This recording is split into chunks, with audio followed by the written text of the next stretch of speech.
我知你仍在温柔等着来献上承受。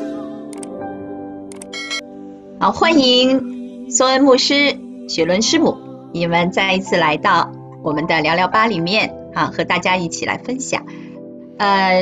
上一次我还记得二位正讲的开心的时候，我们因为时间不够了，就没有继续下去。其实呢，知道了那一次的画展，真的才把两位的关系开始拉近了。原来师母呢，只是说哦，你就是我一个知心朋友，那在交往过程中有一些难处，我就要跟这位年轻的牧者讲一讲。但是只是仅限于此而已，并没有真正的想将来你的人生要托付给一个牧师这是你当时的想法我们在节目中也已经听过。那当时的宋恩牧师呢还是一个年轻人，一个年轻的传道者，但是他还是有这份默默的热情在你身边默默的陪伴当这个画展完成了之后，我想知道你们的关系是不是更进一步的发展了，还是说就是这样画展完了，我们也该散摊了各走各的路，井水不犯河水，或者说只是一个平常的朋友呢？那是接下来的故事是怎么样发展的呢？就要听今天二位来跟我们分享了，好吗？你先来讲讲好不好？画展之后呢，其实发生了一件事情，这个事情蛮关键的，就成为我们关系的一个转捩点。那就是我突然之间呢，发生了一个好像一开始长得像是青春痘一样子的一个肿泡囊肿，这样就是发炎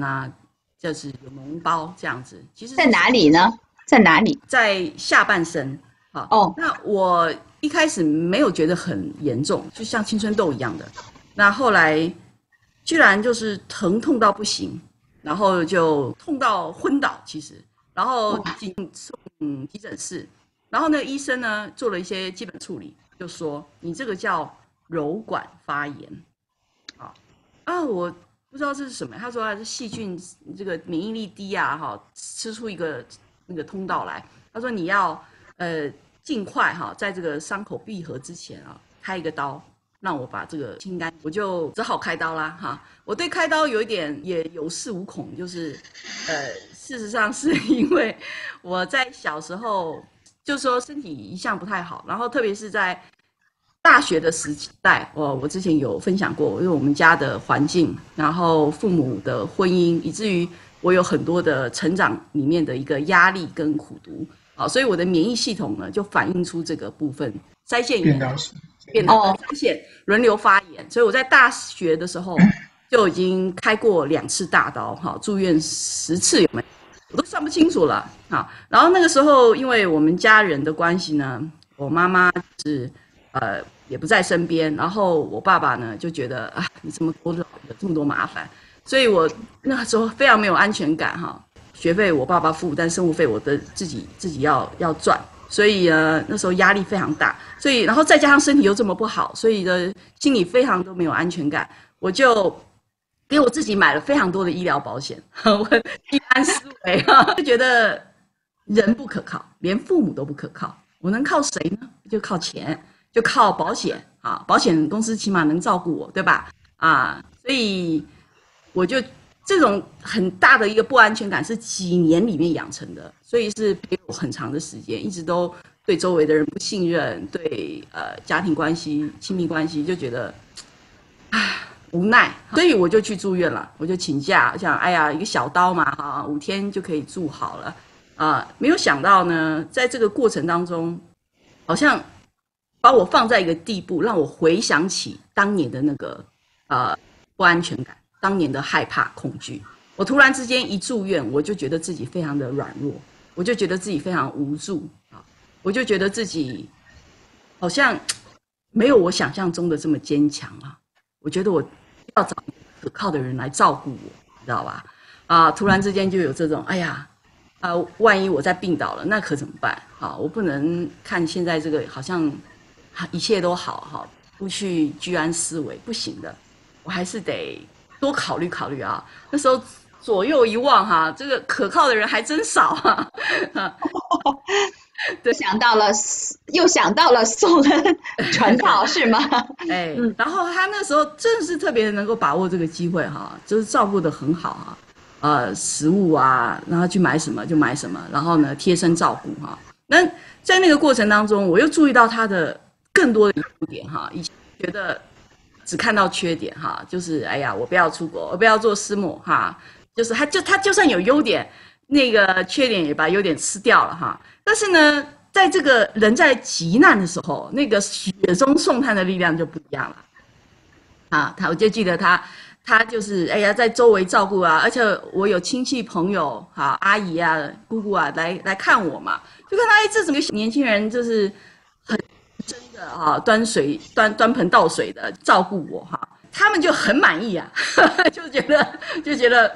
很开心，很满意，就觉得很放心啊，就是那你照顾他我们可以先走了就回去了怎么会这样呢所以我觉得回过头来看就是神用这种好像我的软弱，我的记忆我害怕的记忆来。好像有玩点那种心理战术你还记得吗，老公？你说说。我也想听听宋恩牧师啊，你当时的心态是什么？是不是看到一个女孩子很可怜，然后你就来想要说帮助她一下，还是说你当时心里已经有了这样一个目标，说要追求这个雪伦师母了呢？当然是心里面有觉得喜欢她。但是上帝也要我等嘛，他也给我软钉子碰嘛，所以发展之后，我们的关系就友情来讲，的确是进了一步，但是并没有发展到爱情的那个方面。但是上帝依然我就顺服上帝，依然在等待。那也是看到自己的朋友突然遭遇到身体健康上这么一个打击，可以这样说吧，而且是要送去急诊。所以也是觉得蛮心疼，也是蛮当下是觉得怎么这么严重，也其实有一点点那种害怕失去这样的一个这个朋友的一种想法曾经产生过，但是马上就告诉自己要我自己不能乱因为我还要去照顾他，帮助他，那所以就是把自己的事情安排好，然后分出时间来。有去医院，比如说他买东西吃，或是一些医疗上的照顾，我们不是由医生来护士，但是其他生活的起居，他需要从家里带什么，我就去帮他跑腿这样子。对，那我记得印象比较深刻的一个跑腿，就是他还没住院之前，他准备要住院的之前选择哪个医院的时候呢？那之前讲过，他有很多的保险嘛，所以他不担心这钱的问题，所以他要求呢要一个人独间的这个病房，单人病房。那就透过这时候刚好他有追求他的一个医生呢，在医院里面做实习医生，就说我可以帮你安排这样的单人病房，而且说家属还可以打半价。哇，这个马上又危机感又来了。但是要事先的去帮他把这个病房 secure 下来，就定好的话，需要他的一些证件所以就帮他跑腿，把他的身份证送到那个医院，交给那个情敌，让他把他注册，把他对啊，这个他上面的时候问他说，这个人是跟你谁？他只说朋友，但是可以感觉到他想要透过这个机会这个是医院是我的地盘啦，那我要帮你安排这个病房，我知道你住哪里。想要可以近水楼台先得月那这个时候我就觉得一开始是有那么一点危机感，但是后来就想到说，不管怎么样，他能够确认可以有更好的一个单人病房，好养身体，可以更快恢复，那不是更好吗？所以我就愿意去跑这个腿，而且就跟我的情敌合作完成这个事情，为了是雪人他可以好好的开这个刀，住这个院，休养好。对，所以但是因为这样的情况时，我就会更加的殷勤去探访他，然后帮助他跑更多的腿跟照顾他一些生活上面的需要。那雪伦师母啊，现在讲一讲你当时遭遇的那件比较尴尬的事情，就是有宋恩牧师在身边，同时还有一个所谓的他的情敌啊，也应该说可能是真的是他的情敌啊。那么一位年轻的医生，好像看上去也是蛮有前途的，而且从经济方面考虑呢，将来医生也是可以赚大钱的嘛。那当时你那么不安全的那种心态，你有没有考虑跟这位年轻的医生交往呢？很有意思哈，按照那个时候的情况哈，其实也是算有可能的啊。但上帝就很奇妙的，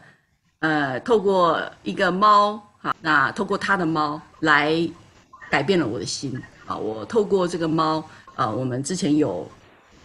分享过这个见证，让我看见了这个人，就是他把他刚养的猫就弃养了啊，才花了好多钱的猫，很贵的猫，然后呢养了几个礼拜他就不要，就送人了。我就吓到，我说哇，这个人怎么这样啊？好，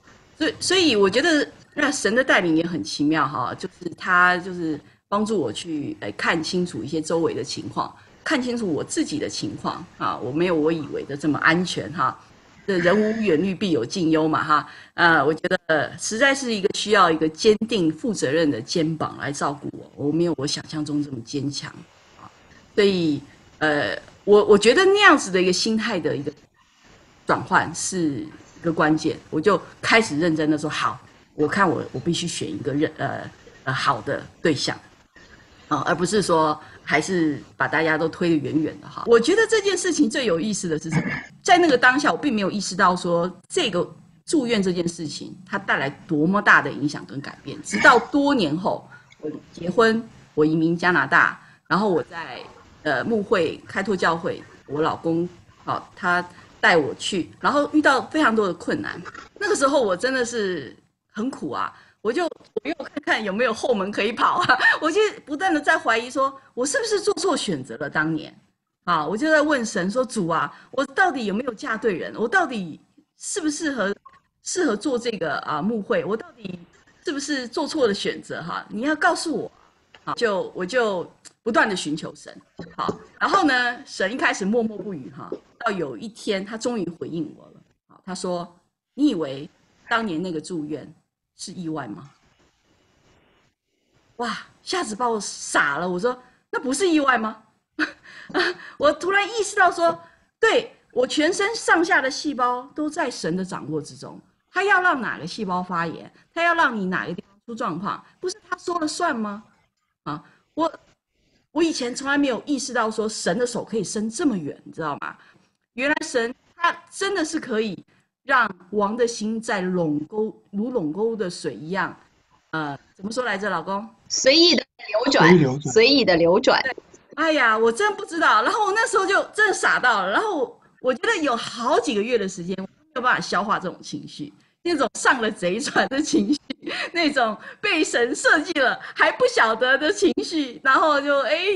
按照他的计划这样子改了一个方向往前走哈。我一点都不知道，一方面也知道说 OK 这是神的计划，我是真的跑不了的啊。我觉得也帮助我到后面面对神他自己的呼召跟带领的时候呢，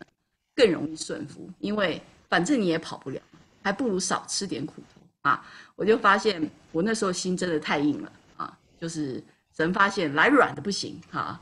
就来硬的啊，来硬的我也吃不消啊，对不对？我真的也消化不了，所以以后呢，在面对很多神的带领很困难的抉择，然后我觉得我很不愿意的时候，这个过去的这个经历很容易帮助我去顺服神，因为呢，好好跟你讲，你不听吗？